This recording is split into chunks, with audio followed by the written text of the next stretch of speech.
If you're watching this video, you probably want carbon fiber bodywork on your bike. Let me tell you why that is not a good option. I'm going to be telling you in this video the pros and cons of full carbon bodywork and why I think it is not worth your money. Pro number one. So the first pro to carbon fiber is obviously the look. Who does not like the look of carbon fiber? I mean, let's be honest, it looks awesome. The second pro to carbon fiber bodywork, track fairings. Most carbon fiber fairings are in a track fairing form. What that means is that the bodywork is going to be separated differently compared to OEM fairings. So this is the plastic OEM nose fairing to this bike, and you can see where it cuts off on the bottom here. The OEM side panels are all the way back there, and they detach from the bottom of the nose piece. The difference is with the carbon fiber bodywork, you can see that over here is where it actually separates. It doesn't separate up here like the plastic does. The belly fairing is its own entire piece that gets hooked on from the bottom and is held up only by the nose fairing. Carbon fiber is so light that it can hold its own weight really easily, and that will lead me into pro number three, which is the weight. Obviously, carbon fiber is super light and it's really nice to have on the bike. You're going to be cutting down weight for one,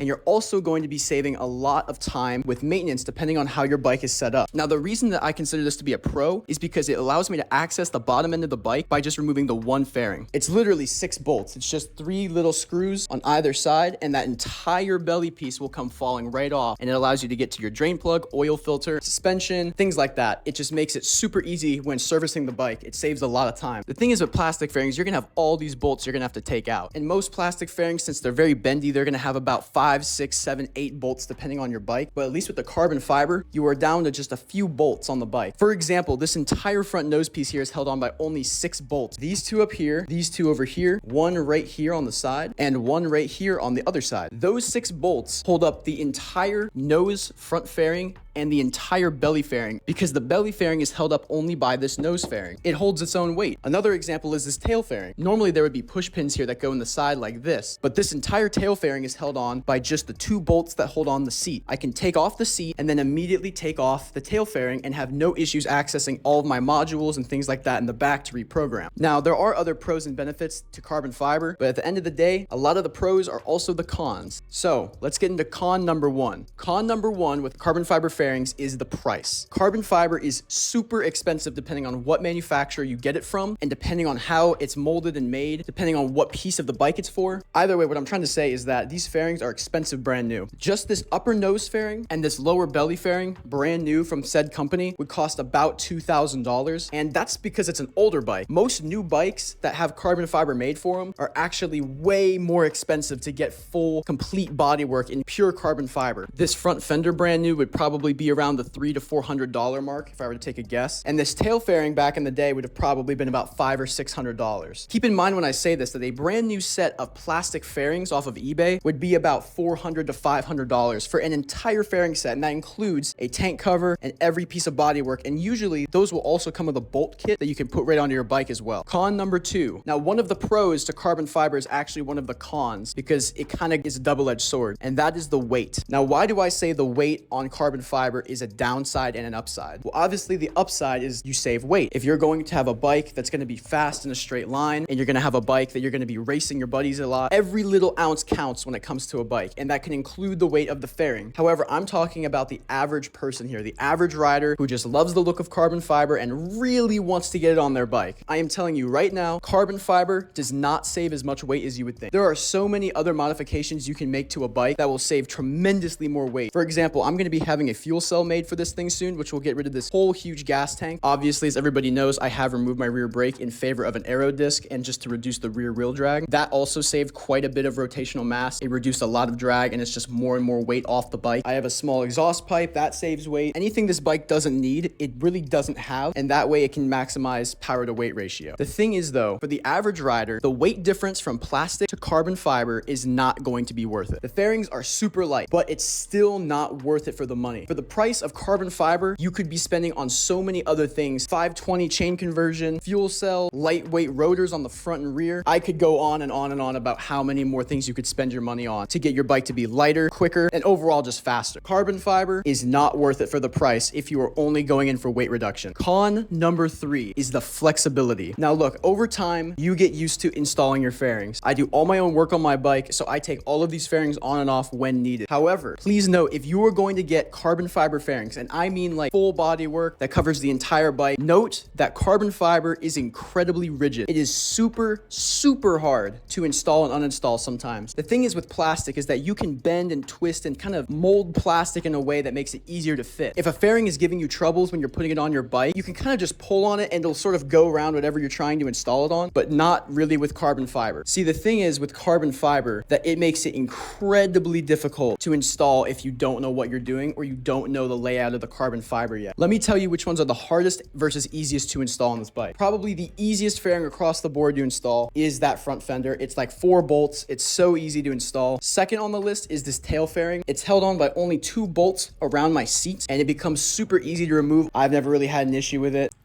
What is that on my bike? Is that like the dirt on my hand? Maybe it's like a thin dust layer on my bike. See if that cleans it up here. Kinda. Number 3 on that list is going to be the belly fairing. Thing is with this belly fairing is that it's all one piece, as I mentioned earlier. The problem with that is that this belly fairing becomes super difficult to install if you don't have paddock stands to lift your bike up on. I really don't think it's possible to install that belly fairing without lifting the bike up on 2 stands. I have had it for months. I've never found a way to do it outside of lifting it up onto the stands. But if you have stands, it's not too difficult, but by far the single most difficult fairing to install on this bike is this whole upper nose piece. Carbon fiber also is not usually going to fit perfectly. There are companies out there that make carbon fiber for newer bikes, and I've heard that the fitment is almost perfect from the factory, which is really great to hear. But for the majority of people with carbon fiber on their bike, it's just generally best to assume that it is not going to fit perfectly. And with carbon fiber, you also have to be a little bit more hands-on because you have to drill your own holes to put your bolts into for your bike. These are track fairings here, but there's been a headlight hole cut to fit the headlight mount so I can use it on the street. And I did the same thing with my tail fairing, as you can see here. It's not the best cutting job, but I did cut my own hole to fit the tail light so I could use it on the street. All of this just might be a little intimidating for somebody. I'm not saying that these kinds of things will apply to everybody who has carbon fiber on their bike, but I'm saying they're general things to consider when getting carbon fiber.